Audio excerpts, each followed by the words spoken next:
সম্মানিত ভাইয়েরা, সম্মানিত বন্ধুগণ, আমরা হা করলেই কিছু লোক লেগে থাকে যে কি করে, ঠিক কিনা? আমরা আমাদের বাপ দাদার গল্প করি না, অন্ধ পূজা করি না কারো, আমরা এরকম ফতুয়া দেই না জাহাজে করে জান্নাতে নিয়ে যাবে, আমরা এগুলো বলি না। বাবার গল্প আমাদের নাই, দাদার গল্প আমাদের নাই, আমাদের গল্প হচ্ছে আল্লাহ এবং রাসূলের গল্প। অন্ধ পূজা আছে না নাই? আছে না নাই? আমার পীর কেবলা কইছে এটাই ঠিক, আছে না?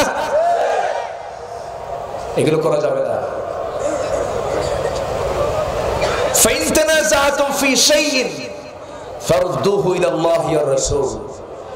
তুমি আনুগত্য করতে গিয়ে যদি তুমি দেখো যে না তোমার নেতৃত্ব, তোমার নেতার ভিতরে কোনো সমস্যা আছে, ফিরে যাও আল্লাহ রাসূলের দিকে, ঠিক কি না? আমার আল্লাহকে মানতে গিয়ে, রাসূলকে মানতে গিয়ে পৃথিবীর কারো কাছে আপোষ করা যাবে? আপোষ করা যাবে? আপোষ করা যাবে না। রাসূলকে কত আপোষের প্রস্তাব দিয়েছে, তিনি মেনেছেন? কত প্রস্তাব দিয়েছে, লোভনীয় প্রস্তাব।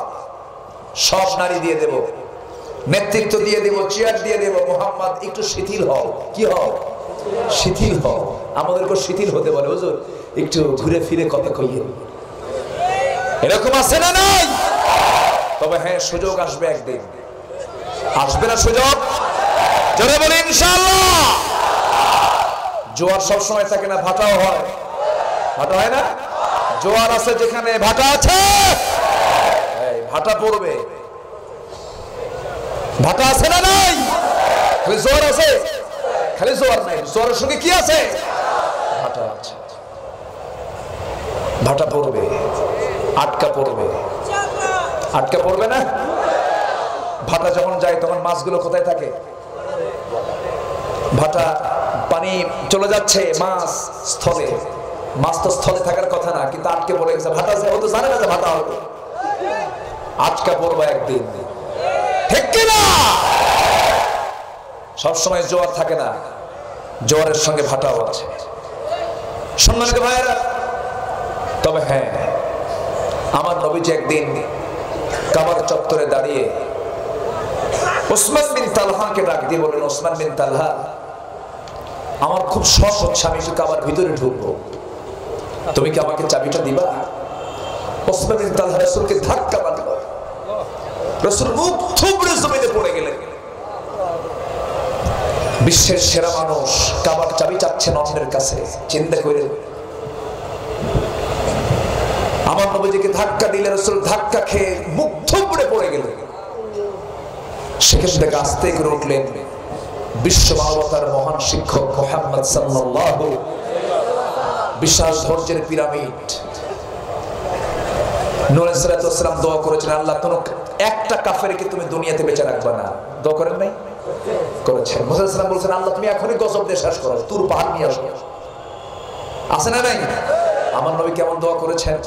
আল্লাহু আকবার। আমার নবীজি আস্তে করে জমিন থেকে উঠেই বলছেন, ওসমান আজকে তুমি আমাকে ধাক্কা দিচ্ছ, আজকে তুমি আমাকে ধাক্কা দিয়ে ফেলে দিচ্ছ। তুমি কি জানো যে কাবার চাবি আজকে তোমার হাতে শোভা পাচ্ছে, ওই চাবি একদিন আল্লাহ আমার হাতে তুলে দিবে? জোরে বলে সুবহানাল্লাহ। ওসমান বিন তালহা থরথর করে কাঁপতেছে আর ভাবতেছে, মুহাম্মদ তো এমন একজন ব্যক্তির নাম, এমন একটা মডেল মুহাম্মদ, মুখে যা বলে তাই হয়ে যায়। জোরে বলে আল্লাহু আকবার। মহাসত্যবাদী, তার কথা কখনো মিথ্যা হতে পারে না। ওসমান বিন তালহা আস্তে করে রাসূলকে ডাক দিয়ে বলছে, মুহাম্মদ বিন আব্দুল্লাহ, আমি তোমাকে দেব চাবিটা, কিন্তু আবু জেহেল যেন না জানে। আবু জেহেল যেন না জানে, আমি তোমাকে দেই। মানে ওসমান বিন তালহা মনে মনে চিন্তা করলো যে আমি আমার রাস্তা ক্লিয়ার করি, কারণ চাবি তোর হাতে যাচ্ছে। সুবহানাল্লাহ বলবেন না? আমার ভাইয়েরা, দিনের সঙ্গে রাত, রাতের সাথেই দিন, আলোর সাথে অন্ধকার, অন্ধকারের সাথেই আলো। আমার ভাইয়েরা, আমরা যা কিছু দেখতে পাচ্ছি এখন, শহীদের কাতার লম্বা হচ্ছে, মুসলিমের কাতার লম্বা হচ্ছে। আমার বন্ধুগণ, জুলুমের পরিমাণ বেড়ে যাচ্ছে। এই লক্ষণ কিন্তু খারাপ কোনো লক্ষণ নয়। কোরআন শুনতে বাধা দেওয়া হচ্ছে, এই লক্ষণ কিন্তু খারাপ কোনো লক্ষণ নাই। এই লক্ষণ প্রমাণ করে সামনের দিনটা আসতেছে ইসলামের আর কোরআনের দিন, ঠিক কিনা? কোনো ভয় নেই আমার ভাইয়ের। আমার রাসূল বলছেন উসমান বিন তালহা, ঠিক আছে আমি কাউকে বলবো না। তখন মক্কা চালায় কোন নেতা? কে চালায়? মক্কা একটা সিটি শহর, একটা সিটি, একটা নগর। সেই নগর প্রধান হচ্ছে, সিটি মেয়র হচ্ছে আবু জেহেল। কিন্তু এমন সিটি মেয়র যে সিটি মেয়র ভোটাভুটি তো হয় নাই, বিনা ভোটে। এগুলো তো এখন নাই, আছে এখনো আছে। আমার ভাইয়েরা, মুখে তো অনেক কথাই আসতেছে, আমি কোনো কথাকে আড়াল করতে চাচ্ছি না, তবে একটু বুঝে নেন আমার বন্ধুগণ। সেই যুগে আবু জেহেলদের ফাঁকিবাজি ছিল, এখন আবু জেহেলদের ফাঁকিবাজি আছে না নাই? আসতে বলবেন না, আছে না নাই? গোটা দুনিয়ার মহামডল হলো ডোনাল্ড ট্রাম্প, ওটা একটা ফাঁকিবাজ নেতা, ঠিক কিনা? থেরেসা মে একই হাল, ওইদিকে বার্মার অং সান সু চি আছে না?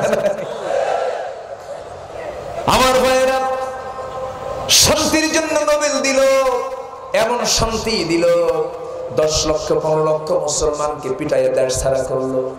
কি শান্তি দিল আমার ভাইয়েরা, আমার বন্ধুগণ। গোটা দুনিয়া চলছে এমন ভাবে, সব জায়গায় নেতৃত্বের সংকট আছে না নাই বলে? আছে নেতৃত্বের সংকট। মূল কারণ হলো একটাই কারণ, আমরা মূল নেতৃত্ব ছেড়ে দিয়েছি মুহাম্মদ সাল্লাল্লাহু আলাইহি ওয়াসাল্লামের। আমার ভাইয়েরা, হতাশ হয়ে একদিন কোন একটা অনুষ্ঠানে মহাত্মা গান্ধীর একটা জীবনী পড়লাম। শ্রী মহাত্মা গান্ধী তার আত্মজীবনীতে একটা জিনিস লিখেছেন। মহাত্মা গান্ধী বলছেন, অশান্ত পৃথিবীকে শান্ত করার জন্য বর্তমান দুনিয়াতে মুসলমানদের অমরের মতো একটা অমর বর্তমান দুনিয়াতে আসা দরকার। তারা তো বিশ্বকে নিয়ে ভাবত, তারা বিশ্বকে নিয়ে চিন্তা করতে। এমন অমর শাসক ছিলেন, ওমরে ফারুক এমন একজন খলিফা ছিলেন যার কোনো গার্ড লাগতো না, যার কোনো ব্যাকগ্রাউন্ড লাগতো না, কিছুই লাগতো না। সামনেও তো দরকার নেই, পিছনেও দরকার ছিল না তার। তিনি একাকী রাস্তায় চলতেন, ছোট্ট একটা লাঠি নিয়ে ঘুরতেন ফিরতেন। তিনি শুধু গোটা দুনিয়ার শাসক ছিলেন না, তিনি মানুষের মনে রাজ্যেরও তিনি রাজা ছিলেন। তারা ছিলেন বাহিরেরও রাজা, আবার মনের রাজ্যেরও রাজা। আর আজকে হলো শুধু বাহিরের রাজা আর মনের রাজ্যে তারা অচল হয়ে আছে, ঠিক কিনা? সবচেয়ে মনের রাজ্য যারা দখল করতে পারে তারাই হচ্ছে আসল রাজা, ঠিক কিনা? মানুষের মনে কি লুকানো আছে যদি প্রকাশ করতে পারত, আর যদি বলতে পারত, কেউ থাকার সুযোগ পেত না। আমরা জোর করে কোনো কিছু দখল করতে চাই না, আমরা মানুষের মন জয় করতে চাই, ঠিক কিনা? আমরা মন জয় করতে চাই। সম্মানিত ভাইয়েরা, ওমরে ফারুক রাদিয়াল্লাহু তাআলা কি নেতা ছিলেন! আল্লাহু আকবার বলবেন। কি শাসক তিনি ছিলেন! এমন শাসক কি পৃথিবীতে আসবে? আল্লাহু আকবার। কি শাসন প্রণালী তার ছিল, কি সিস্টেম তার ছিল! অর্ধ দুনিয়ার শাসক, জুব্বা নাই, জুব্বার পিছনে ছেঁড়া, জোরে বলেন সুবহানাল্লাহ। কেউ বলারও সাহস পায় না। একদিন উম্মাহাতুল মুমিনিন দুজন, আম্মা জান আয়েশা এবং আম্মা জান হাফসা রাদিয়াল্লাহু আনহা, এই দুজনকে সাহাবায়ে কেরাম একটু ডাক দিয়ে বললেন, আপনারা দুজন বললে আমাদের আমিরুল মুমিনিন তিনি একটু উন্নত জীবন গ্রহণ করবেন, কেন কি হয়েছে? জুব্বার পিছনে ছেঁড়া, ওইদিকে তার কোনো খেয়াল নাই। এই কথা যখন বলা হয়েছে, আম্মা জান দুজন বলতেছেন, আমিরুল মুমিনিন আপনি একটু উন্নত জীবন গ্রহণ করেন। জুব্বার পিছনে ছেঁড়া, অনেক কূটনীতিকরা আসে, বিদেশি মেহমান আসে, একটু মানে ভাবসাব দরকার আছে। কি কথা বলছেন? এরকম করে তাকে বোঝাচ্ছে। ওমরে ফারুকের মেজাজ কি নরম না গরম? উনি একটুতে খেপে যেতেন, কিন্তু খেপলে যে লোকটা দ্রুত খেপে সেই লোকটা দ্রুত ঠান্ডা হয়। সুবহানাল্লাহ বলেন। আর যে খেপেও না, আবার ঠান্ডা ঠান্ডাও না, দুটেই না, ওদের সেনা মুশকিল, শয়তানও বোঝে না ওর হাল। এরকম কিছু লোক আছে না ভাই? ওমরে ফারুক রাদিয়াল্লাহু তাআলা আনহু শোনা মাত্রই তেলে বেগুনে খেপে গেলেন। নবীর স্ত্রী হলে কি হবে, একজন ছিলেন তার মেয়ে হাফসা রাদিয়াল্লাহু তাআলা আনহাকে ডাক দিয়ে বলছেন, হাফসা তুমি আমার মেয়ে হয়ে বিশ্বনবীর সহচর্য পেয়েছো, তার স্ত্রী হয়ে তুমি আমাকে কি মন্তব্য করলে? তুমি কি সেই রাতের কথা বলে গেছো যে রাতে আমার বিশ্বনবী বিছানার চাদর না পেয়ে জুব্বাটা খুলে জুব্বার উপরে বিছানার চাদর বানায় জুব্বার উপরে গোটা রাত তিনি কাটিয়ে দিয়েছে? আয়েশা তুমি কি সেই রাতের কথা বলে গেছো যে রাতে বিশ্বনবীর বিছানাকে তুমি নরম করে দিয়েছিলে? নরম করে দেওয়ার জন্য আমার নবীর ঘুমের পরিমাণটা বেশি হয়ে গিয়েছিল, ঘুমের পরিমাণ বেশি হওয়ার কারণে তাহাজ্জুদ নামাজটা মিস হয়েছিল।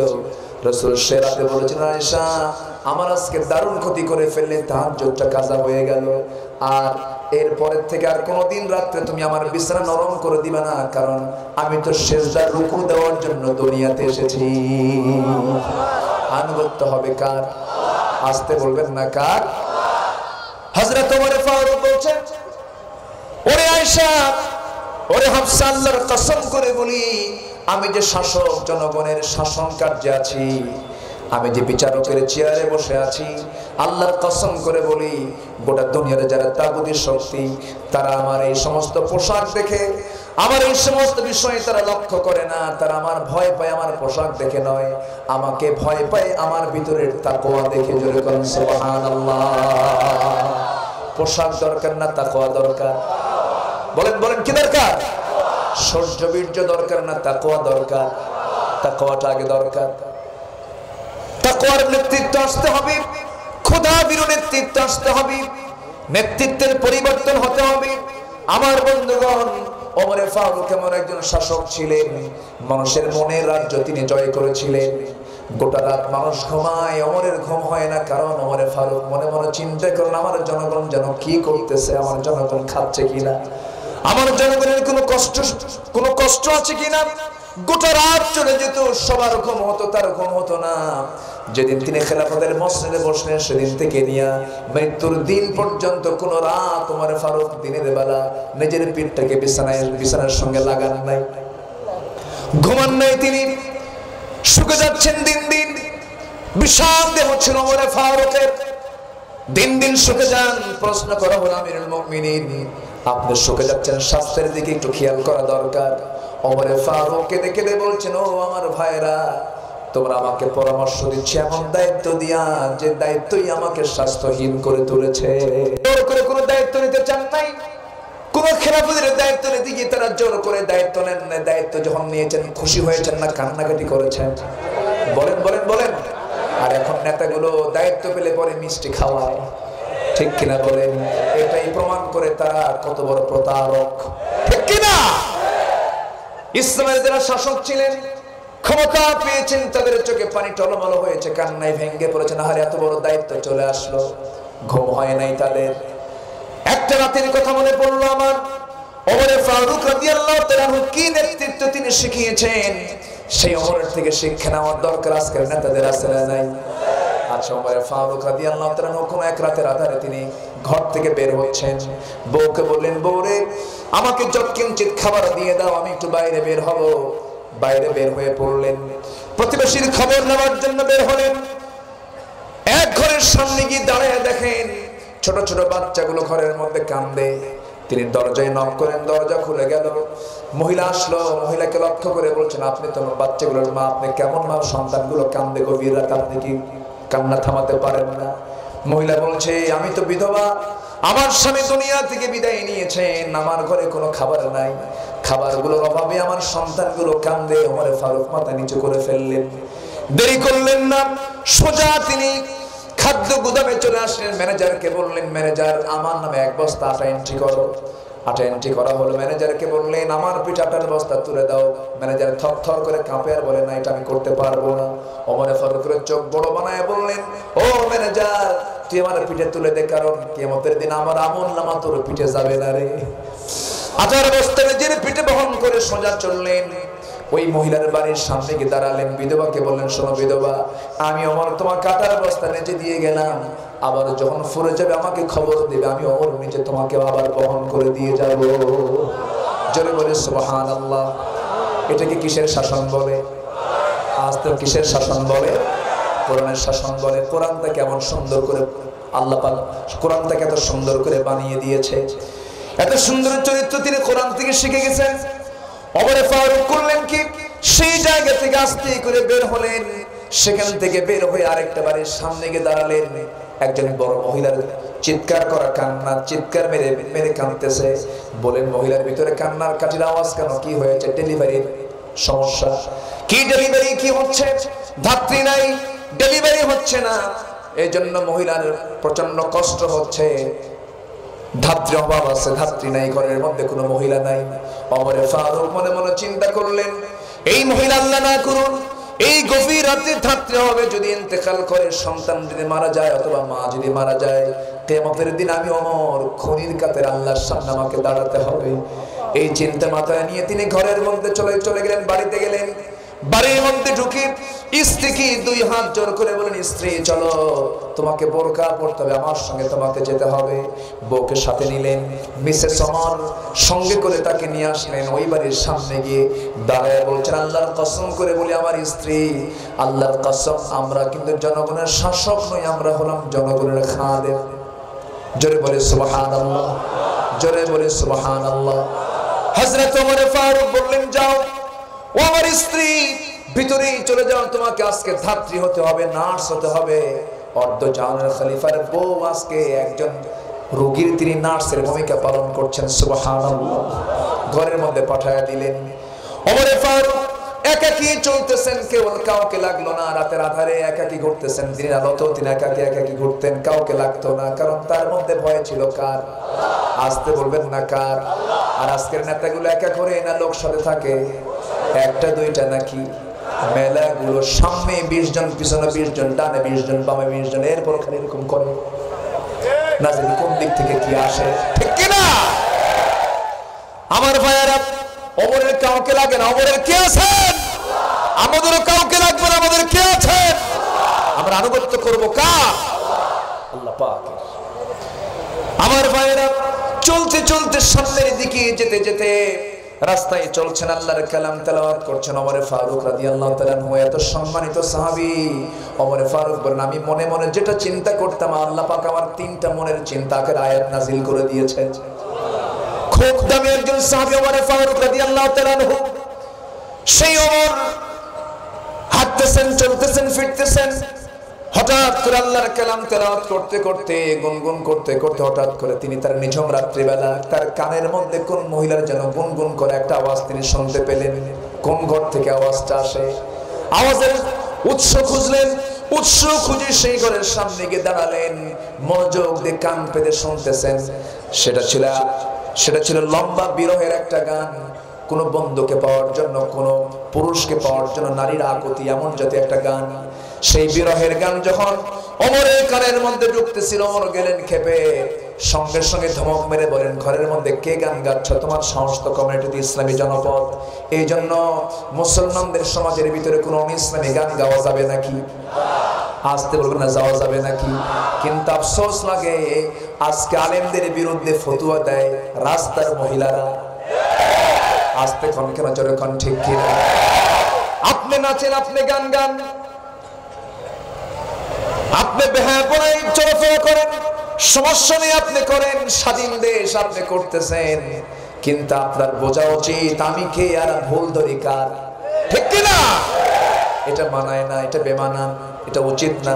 আলেমের ভুল আলেম ধরবে, ইঞ্জিনিয়ারের ভুল ইঞ্জিনিয়ার ধরবে, ডাক্তারের ভুল ডাক্তার ধরতে পারবে, আলেমের ভুল আলেমটা ধরতে পারবে। আলেমের ভুল একজন জালেম কখনো ধরতে পারে না, ফাসিক কখনো ধরতে পারে না, মুনাফিকরা কখনো ধরতে পারে। আমার ভাইয়েরা, কথায় কথা বলে, নেতৃত্ব নিয়ে আজকে আমার কথার বিষয়, আনুগত্য নিয়ে আজকে আমার আলোচনার বিষয়। বেশি সময় হয়তো পাবো না, আমি শেষ করে দেব নাকি আলোচনা চালিয়ে যাব? জোরে বলি ইনশাআল্লাহ, আরো জোরে বলি ইনশাআল্লাহ। হযরত ওমর ধমক দিলেন, ধমকের সঙ্গে সঙ্গে ভিতরে থেকে আওয়াজ বন্ধ হয়ে গেছে। দরজায় নক করলেন, দরজা খোলে না। এবার তিনি ভাবলেন আসামি ধরতেই হবে। ঘরের পিছন দিকে চলে গেলেন। খেজুর পাতার বানানো বেড়ার ঘর, আবার উপরে ছাউনিটাও খেজুর পাতার বানানো। তিনি করলেন কি, পিছন দিকে গিয়ে খেজুর পাতার বানানো বেড়াটা টান মারলেন, খুলে গেল। ভিতরে ঢুকলেন। ভিতরে ঢুকে দেখেন সামনে প্রদীপ জ্বালানো, একজন মহিলা দাঁড়ায় আছে, মাথায় কাপড় দেওয়া।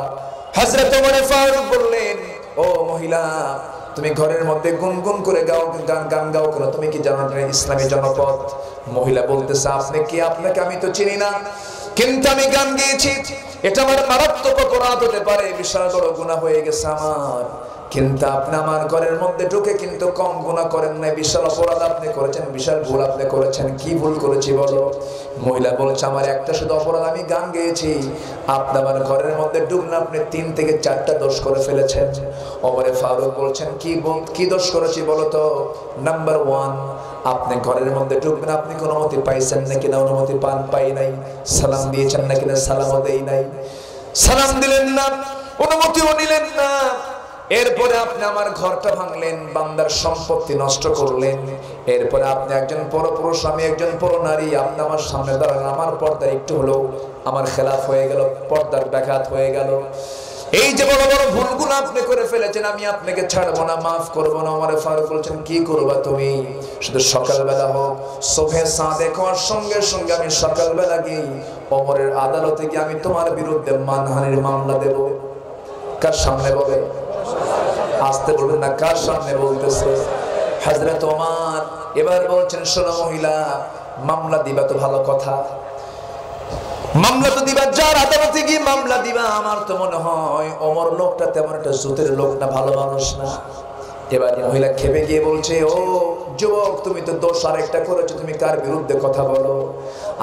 আমার জানা মতে গোটা দুনিয়া জুড়ে একজন শাসকই আছেন নাই শাসক, তিনি হচ্ছেন ওমর ফারুক রাদিয়াল্লাহু তাআলা আনহু। সঙ্গে সঙ্গে ওমর ফারুক মাথাটা নিচু করে বলছেন, আল্লাহ, এই বান্দির কথা তুমি আল্লাহ কবুল করে না। কি নেতৃত্ব! মানুষের মনের রাজত্ব দখল করে না তারা। জোরে করে সুবহানাল্লাহ। আমার ভাইরা, ওমর ফারুক রাদিয়াল্লাহু আনহু বললেন, ও মহিলা, মামলা তো দিবা, এই ভালো কথা, কিন্তু তুমি গুনগুন করে গান গাইলা কেন? কি কারণ? কি তোমার হেতু? কি তোমার উদ্দেশ্য? মহিলা বলছে, গান গাইছে কিন্তু অন্য কোন অবৈধ পুরুষকে পাওয়ার জন্য নয়, আমার বৈধ পুরুষকে পাওয়ার জন্য। কেমন করে? আমার স্বামী। কি হয়েছে তোমার স্বামী? আমার স্বামীকে আজ থেকে 4 মাস আগে ওমরের লোকেরা এসে, খলিফাতুল মুসলিমের লোকেরা এসে আমার স্বামীকে নিয়ে চলে গেল, সীমান্ত প্রহরায় নিয়োগ দিয়ে দিল। 4 মাস গত হতে চলছে, আজ পর্যন্ত আমার স্বামীর কোনো খোঁজ খবর নাই। আমার স্বামী কোথায় আছেন আমার সংবাদ আমার ঘরে কেউ এসে দেয় নাই। এশার নামাজ পড়েছি, এশার নামাজ পড়ে আমি যখন ঘুমাতে যাব, ঘুমটা পারলাম কিছুক্ষণ, মাঝরাতে এসে হঠাৎ করে ঘুম ভেঙে গেছে। আমি আমার স্বামীকে মাত্র বিয়ের পরে 4 দিন 4 রাত পেয়েছিলাম। মাঝরাতে এসে ঘুমটা ভেঙে গেল, ঘুম আর হয় না। স্বামীকে পাওয়ার জন্য আমার ভিতরে আকুল ভাব করছিল। আমার ভিতরে বারবার আমার স্বামীর দিকে আকর্ষণ হচ্ছিল, আমি দারুণ কষ্ট পাচ্ছিলাম। সেই আমার আকাঙ্ক্ষিত প্রত্যাশিত ভালোবাসার স্বামীকে পাওয়ার জন্য আমি রাতের আধারে গুনগুন করে বিরহের গান গাচ্ছিলাম। ওমর ফারুক মনে মনে চিন্তা করে, হারে, ভুল তো আমার আরেকটা হয়ে গেছে। কি কথা কি বুঝতেছেন? ভুল তো আমি আরেকটা করে ফেললাম। কিন্তু একদিকে ওমর ফারুকের কিন্তু কোনো ভুল নাই। ওমর ফারুক রাদিয়াল্লাহু তাআলা তিনি হচ্ছেন প্রশাসনের হেড অফ দি ডিপার্টমেন্ট। প্রতিটি অ্যাডমিনিস্ট্রেশন তিনি চালান, তার তো কোনো দোষ থাকতেই পারে না। কারণ আসামিকে ধরার জন্য পুলিশ কি সালাম দিয়ে ঢোকে নাকি? সালাম দিয়ে ঢোকে নাকি? তাকে তাড়াতাড়ি করে ধরতে হবে। এখানে খলিফার কোনো দোষ ছিল না, কিন্তু সাধারণ মানুষের ক্ষেত্রে এখানে বিষয়টা ভিন্ন। কিন্তু মহিলা তো তাকে চেনে না। ওমর ফারুক বলছেন, মহিলা শোনো, তোমার সেই স্বামীর জন্য তুমি বিরহের গান গাচ্ছ, যে স্বামীর ব্যাপারে তুমি বিরহের গান গাচ্ছ, তুমি কি সত্যি সত্যি মামলা দিবে নাকি? হ্যাঁ, মামলা দেব। ঠিক আছে, আমি তোমাকে বলছি, ওয়াদা করছি, তোমার স্বামীর জন্য তোমার এই গান গাওয়া। তোমার এই স্বামীকে যদি আগামীকালকে সকালবেলা যদি তোমার সামনে হাজির করে দিই, তুমি কি মামলা দিবা নাকি? মহিলা মুসকে মুসকে হাসি মেরে বলে, কালকে কেন, সন্ধ্যার মধ্যেও যদি আমার স্বামী হাজির হয়ে যায়, আপনি বেকসুর খালাস। মানে ওমর ফারুক আসল জায়গায় নক করেছে। যেরকম সুবহানাল্লাহ। মহিলা কি চায়? ওটা উনি আগে তাকে বুঝাইয়া দিলেন তুমি কি চাচ্ছ। মামলা শেষ, মামলা ডিসমিস। জোরে বলেন সুবহানাল্লাহ। হযরত ওমর ফারুক রাদিয়াল্লাহু তাআলা আনহু এবার বলছেন মহিলা তুমি চিন্তা করো না, থাকো, তোমার স্বামীকে তুমি পেয়ে যাবে। নিজের পরিচয়টা তিনি সম্পূর্ণ গোপন করলেন। কি শাসক তারা ছিলেন। চলে গেলেন বাড়িতে, স্ত্রীকে লক্ষ্য করে বলছেন স্ত্রী সত্যি করে বলো তো একজন স্ত্রী তার স্বামীকে ছাড়া কতদিন পর্যন্ত ধৈর্য ধারণ করতে পারে। সঙ্গে সঙ্গে স্ত্রী বলছেন আমার স্বামী আমিরুল মুমিনিন আপনি কি সেই আয়াতটা ভুলে গেছেন, ওয়াল মুতাল্লাকাতু ইয়াতারাব্বাসনা বিআনফুসিহিন্না সালাসাতা কুরু। 3 ইদ্দত পর্যন্ত, মানে 3 মাস থেকে সর্বোচ্চ 3.5 মাস পর্যন্ত ধৈর্যের পরিচয় দিতে পারে। সেখানে হয়ে গেছে কয় মাস? 4 মাস হয়ে গেছে। ওমর ফারুক করলেন কি সঙ্গে সঙ্গে সমস্ত সামরিক কর্মকর্তাদের ডাক দিয়ে বললেন শোনো আমি আজকে একটা শিক্ষা পেয়ে গেছি। কি শিক্ষা? প্রত্যেক সামরিক কর্মকর্তা প্রত্যেক সাধারণ সৈনিকের জন্য অন্তত প্রতি 3 মাস অন্তর অন্তর সাধারণ ছুটি দিয়ে দিবা। জোরে কোন সুবহানাল্লাহ, আরো জোরে কোন সুবহানাল্লাহ। কি সংস্কারক ছিলেন তারা, কি চিন্তা তারা লালন করতেন। আমার বন্ধুগণ সেই নেতৃত্বের দরকার আজকের সমাজে আছে না নাই? বলেন, আসতে বলবেন না আছে না নাই? সেই নেতৃত্ব দেওয়ার জন্য কি দরকার? আসতে বলবেন না কি দরকার? কোরআন দরকার। কোরআনটা আমরা পড়বো, জোরে বলি ইনশাআল্লাহ। কোরআন বুঝবো, জোরে বলি ইনশাআল্লাহ। কোরআন জানবো, জোরে বলি ইনশাআল্লাহ। আমার ভাইরা সেই কোরআন যদি আমরা মানতে পারি, কোরআন মানলে তো সব মানা হয়ে যাবে। আল্লাহ আছেন, রাসূল আছেন, সব হয়ে যাবে আমার আপনার জন্য। আল্লাহ বলছেন বান্দারে তুমি কি গবেষণা করো, এত ব্রেন তোমাকে দিলাম, গোটা দুনিয়ার সব জ্ঞান তুমি অর্জন করছো, কিন্তু আমাকে তুমি চেনো না। এটা কেমন কথা? আল্লাহ সুন্দর করে বান্দাকে প্রশ্ন করে বলছেন আফালা ইয়াতাদাব্বারুনাল কুরআন আম আলা কুলুবিন আকফালুহা। মানুষের কি হলো, মানুষের কি হলো? তারা গবেষণা ছেড়ে দিল না। তোমাদের অন্তরে তালা মারা আছে না, তালা খুলে ফেলো। আফালা তুবসিরুন আফালা তাকিলুন হাল ইয়াস্তাফিল আ'মা ওয়াল বাসির। যারা অন্ধ, যারা চোখে দেখে, তারা কখনো সমান হতে পারে না। যে বোঝে আর যে বোঝে না কখনো সমান হতে পারে না। এজন্য আমরা বুঝবো, শিখবো। জোরে বলি ইনশাআল্লাহ, আরো জোরে বলি ইনশাআল্লাহ। জীবনের সকল জায়গায় আনুগত্য করবো কার? আসতে বলবেন না কার? আমার নবীর সেই কথাটা মনে আছে কিনা? আমার নবীজি ওসমান বিন তালহার কাছ থেকে চাবিটা নিয়ে নিলেন। আমি কি আলোচনা শেষ করে দেব? হ্যাঁ, এই যে 2 জন করে ওঠে, এই যে মুরব্বী ওঠে কেন? কি হয়েছে? সমস্যা কি? ফি মুশকিলা? হ্যাঁ, অনেক রাত হয়েছে, আসেন দোয়া করি। হ্যাঁ, কষ্ট হচ্ছে আপনাদের? বলি আলহামদুলিল্লাহ, জোরে বলি আলহামদুলিল্লাহ। আর একটু সময়, আর একটু সময়, জোরে বলি ইনশাআল্লাহ। কোম্পানি না, এলাকার নাম কোম্পানি না? কোম্পানিগঞ্জ, যত সব কোম্পানি এলাকা, বলি আলহামদুলিল্লাহ। খুবই ভালো আপনারা। আমি আজ থেকে 5-6 বছর আগে এই এলাকায় আসছি। আমি তো এই এলাকার মাটি মানুষের সঙ্গে অনেকটা মিশে যাওয়ার মতই হয়ে গেছি, আলহামদুলিল্লাহ। এই মাহফিল চলতেছে, এই মাহফিল চলবে। শুধু 4 কেন, 4র্থ কেন, যুগের পর যুগ কিয়ামত পর্যন্ত হবে। জোরে বলি ইনশাআল্লাহ, আর জোরে বলি ইনশাআল্লাহ। আল্লাহ তুমি মাহফিলকে কবুল করে নাও, জোরে বলি আমিন। আমার ভাইরা, রাসূল করিম সাল্লাল্লাহু আলাইহি সাল্লাম তিনি কাবার চাবিটা ওসমান বিন তালহার কাছ থেকে নিলেন। নিয়ে কাবার তালাটা খুললেন, দরজা খুলে ভিতরে ঢুকলেন। ঢুকিয়ে দেখেন ফাঁকা আনা মূর্তি। বলেন ফাঁকা আনা মূর্তি। আল্লাহর ঘরের ভিতরে মূর্তি ঢুকায় রাখছে। আমার রাসূল বলেছেন বুইসতু কাসরাতিল আসনাম, আমি পৃথিবীতে এসেছি মূর্তি ভাঙার জন্য। তাহলে রাসূল পৃথিবীতে এসেছেন মূর্তি ভাঙার জন্য না গড়ার জন্য? আজকে মুসলমান মূর্তি বানায় না ভাঙায়? হ্যাঁ, মূর্তি ভাঙে না বানায়? আবার কিন্তু আবার ভুল বুঝবেন না যে হুজুর আজকে মূর্তি ভাঙার অর্ডার দিয়ে গেছে। হিন্দু ভাইদের মূর্তি ভাঙা তো দূরের কথা, আমরা পাহারা দেব, ঠিক কি না? ভুল বুঝবেন না। আবার ইউটিউবরা আছে, আমি তাদেরকে খুব ভয় করি, সব যুদ্ধে হারা লাগাই দিছে, বুঝলেন? খুব সাবধান, খুবই সাবধান হতে হবে। কোথাকার কোথা কোথায় লাগায় দিয়া, কোন পেঁয়াজ লাগায় দিয়া চুপ করে বসে থাকে, ওদের তার কোনো সমস্যা নাই, আছে না নাই? আচ্ছা, একটু খেয়াল থাকতে হবে, সতর্ক থাকতে হবে যেন দিন প্রচারের উদ্দেশ্য যেন এই কাজগুলো হয়। আল্লাহ কবুল করুন, জোরে বলি আল্লাহুম্মা আমিন। আমার রাসূল মূর্তিগুলো দেখলেন, মূর্তি দেখলে কি রাসূলের খুশি হওয়ার কথা? আসতে বলুন, খুশি হওয়ার কথা। এমন রাগ উঠছে নবীজির ভিতরে। নবুয়তের একটা মেজাজ আছে না নাই? নবুয়তের মেজাজ সবচেয়ে কম না সবচেয়ে বেশি? সবচেয়ে বেশি মেজাজ উঠে গেছে নবীজির একদম তুঙ্গে। ভাবলেন একটা মূর্তি রাখবো না আমি, আজকে সব সাফ করে দেব। কারণ তার রক্তের ভিতরে তো লুকানো আছে ইব্রাহিমের রক্ত। সুবহানাল্লাহ বলবেন না? ইব্রাহিম আলাইহিস সালামের বাপ মূর্তি বানায় আর বেটা মূর্তি ভাঙে। বাপ বানায়া ঝুড়ির মধ্যে তুলে বলতেছে, বাবা ইব্রাহিম তুমি এগুলো নিয়ে আসো বাজারে, মানে মূর্তি বানাতো বাবা। তো ইব্রাহিম আলাইহিস সালাম ভাবলেন যে আব্বা যখন চান্স দিল আমারে, আব্বা আগে চলে যাক বাজারে, দেখি মূর্তিগুলো কি করা যায়। সবগুলো মূর্তির মাথা ভেঙে বডি ঠিক রাখছে। কি ঠিক রাখছে? বডি ঠিক, শুধু মাথাটা মটকায় দিছে। সবগুলো মূর্তি বাজারে নিয়ে যে আস্তে করে ঝুড়িটা নামায় দিছে, দেখে যে একটার মাথাও ঠিক নাই, সব ভাঙা। বলতেছে বাজান তুমি এগুলো কি করলে, এগুলো ভাঙলা কেন? কাব্বা আমি যখন এই ঝুড়িটা যখন মাথায় নিছি, দেখি যে ভিতরে ওরা গৃহযুদ্ধ শুরু করে দিছে। কি যুদ্ধ? গৃহযুদ্ধ। আমি মাথা থেকে নামাতে নামাতে দেখি মাথা একটারও নাই।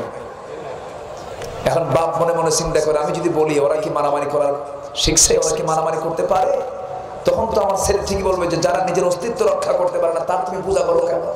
বাপ চুপ করে আছে, আমার বাবা তো ধরছে জায়গা মতো।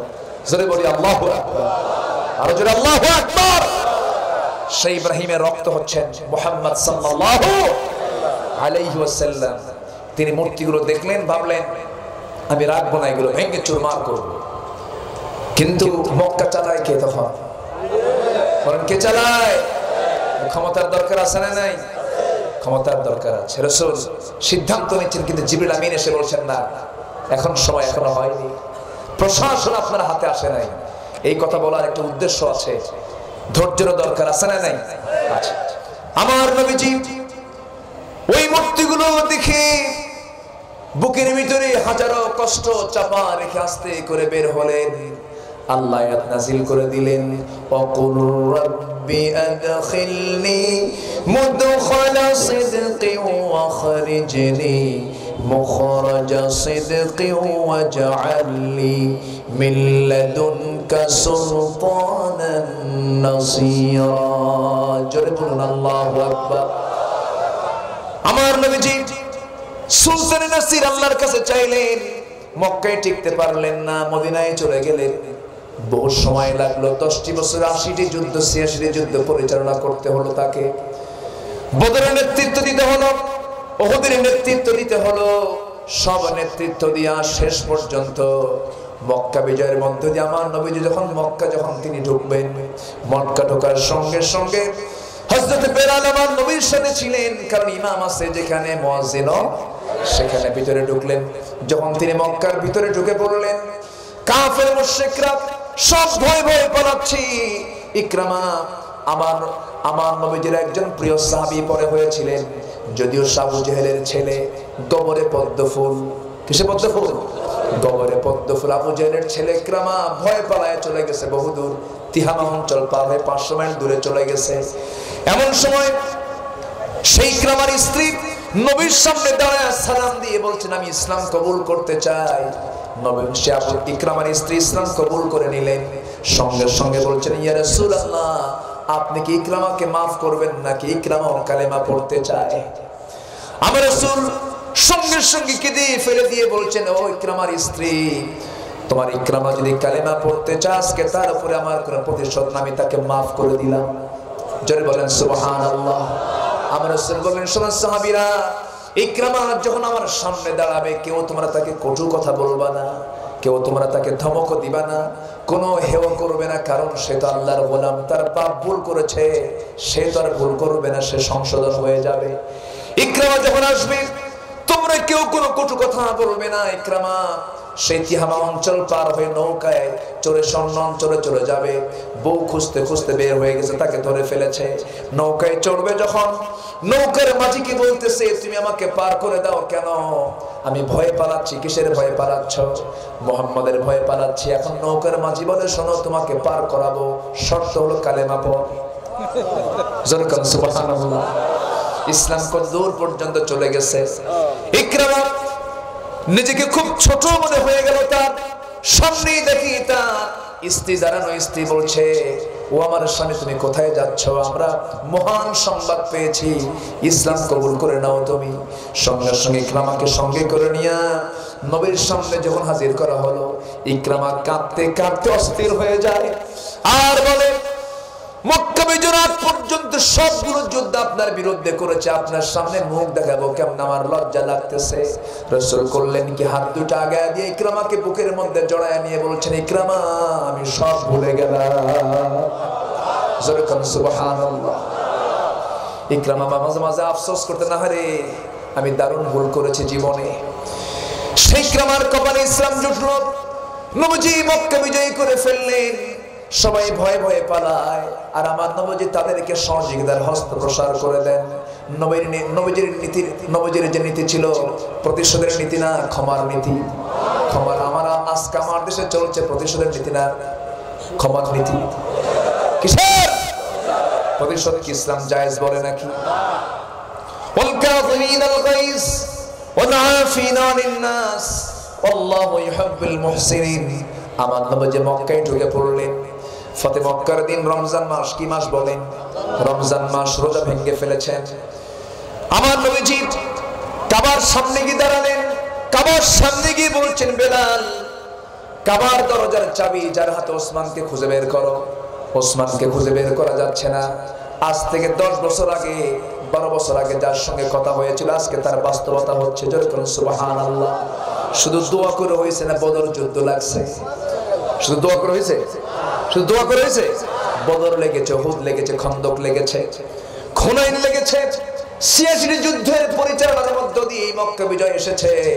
খানকা শুধু দরবার খুলে দিন কায়েম হবে না, রাজপথ ইমানের পরীক্ষায় নামতে হবে মুসলমান। আমার ভাইরা, আমার নবীজি কাবার দরজার সামনে দাঁড়ায় বলছেন, ও বেলাল আযান তো দিতে হবে, নামাজ তো এখানে আদায় করতে হবে। ভিতরে তো মূর্তি আছে না নাই বলেন? মূর্তিগুলো আছে। রাসূল মক্কায় থাকাকালীন কাবার ভিতরে মূর্তি রেখে রাসূল সিজদা দিয়েছেন। কত বড় কষ্ট তার ছিল। আমার নবীজি সেই সময় বলছেন, বেলাল দেখো তো ওসমান বিন তালহা কোথায়? না, ওসমান বিন তালহাকে খুঁজে পাচ্ছে না। হযরত আলীকে বলা হলো, আলী দেখো তো খুঁজে খুঁজে বের করো। গোটা মক্কা খুঁজে ওসমান বিন তালহাকে খুঁজে পাওয়া যায় না। জিবরাইল আলাইহিস সালাম কিছুক্ষণ পর বলছেন, ইয়া রাসূলুল্লাহ ওসমান বিন তালহাকে আপনি গোটা মক্কা কেন গোটা দুনিয়া খুঁজেও পাবেন না। ওসমান বিন তালহা জায়গা মতো আছে কোথায়? কাবার ছাদে। কোথায় আছে? কাবার ছাদে আছে। আমার রাসূল মুস্কি হাসি মেরে বললেন, ওরে আলী ওসমান বিন তালহাকে ধরে আনো। সেখান থেকে আস্তে করে ধরে এনে সামনে দাঁড় করানো হলো। রাসূল বলছেন, ওসমান মনে কি আছে ওই দিনের কথা যেদিন বলেছিলাম ওই চাবি আল্লাহ একদিন আমার হাতে তুলে দিবে? জোরে বলেন সুবহানাল্লাহ। এবার বলা হলো, ওসমান চাবিটা দিয়ে দাও। মুশরিকের হাতে আল্লাহর ঘরের রক্ষণাবেক্ষণ হতে পারে না, চাবিটা আমার হাতে দিয়ে দাও। ওসমান বিন তালহা বলতেছে, না দেব না, না তোমাকে দিতেই হবে, তোমাকে দিতেই হবে। তোমার হাতে কাবার চাবি মানাবে না, কারণ তুমি মুশরিক, তোমার ঈমান নাই। বেঈমানের জন্য কাবার চাবি উপযুক্ত নয়, তুমি আমাকে চাবিটা দিয়ে দাও। সঙ্গে সঙ্গে আল্লাহর পক্ষ থেকে আয়াত নাযিল হলো, ইন্নাল্লাহা ইয়া'মুরুকুম আন তু'আদ্দুল আমানাতি ইলা আহলিহা ওয়া ইযা হাকামতুম বাইনান নাসি আন তাহকুমু বিল আদল। জোরে বলি আল্লাহু আকবার। আল্লাহ তাআলা বললেন, হে রাসূল যার জামানত তার হাতে আপনি ফেরত দিয়ে দেন। মানে ওসমান বিন তালহার হৃদয়টা ইসলাম গ্রহণের জন্য উদ্গ্রীব হয়ে আছে, শুধু আনুষ্ঠানিকতা বাদ আছে। আল্লাহ রাসূল বলেন, ওসমান তোমার পক্ষে আয়াত নাযিল হলো, তোমার হাতেই কাবার চাবি থাকবে। ওসমান বলছেন, যে আল্লাহ আমার প্রতি এমনটা অনুকম্পা করলেন, এমনটুকু তিনি দয়া করলেন, সে আল্লাহর দ্বীন গ্রহণ না করে আমি কি থাকতে পারি নাকি? সঙ্গে সঙ্গে ওসমান বিন তালহা নবীর হাতে বায়াত রেখে বলে ফেললেন, আশহাদু আল্লা ইলাহা ইল্লাল্লাহু ওয়াহদাহু লা শারীকা লাহু ওয়া আশহাদু আন্না মুহাম্মাদান আবদুহু ওয়া রাসূলুহু। হেদায়েতের মালিক কে? আমার ভাইরা, সেই ওসমান বিন তালহার হাতে কাবার চাবিটা দেওয়া হলো। আজ পর্যন্ত যে পরিবারের কাছে চাবি থাকে সেটা ওসমান বিন তালহার পরিবার। জোরে বলি আল্লাহু আকবার, আরো জোরে বলি আল্লাহু আকবার। আমার ভাইরা, আমরা তো সেই নেতৃত্বই ধরবো যে নেতৃত্ব কিয়ামত পর্যন্ত থেকে যাবে। সেই নেতৃত্ব হচ্ছে মুহাম্মদ সাল্লাল্লাহু আলাইহি ওয়াসাল্লাম। আল্লাহ সবাইকে কবুল করুন, জোরে বলি আমিন, আরো জোরে আমিন। এক নম্বর আনুগত্য হবে কার? নেতৃত্ব মানব মুহাম্মদ সাল্লাল্লাহু।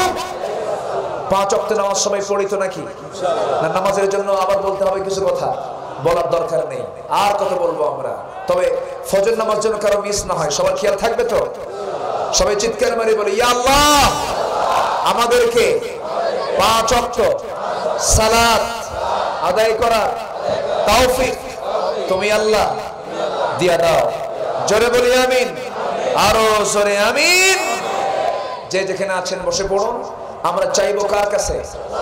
আল্লাহর কাছে। সবাই বসে পড়ুন। আমরা আল্লাহর কাছে চাইবো আল্লাহ যেন আমাদের সকলের জিন্দেগির গুনাহগুলোকে মাফ করে দেন। সবাই নামাজের মতো করে বসেন, দোয়া করে আমরা এখান থেকে যাব। বদরউদ্দিন ভাই মরহুম না? মরহুম, এখানে মরহুম লেখা।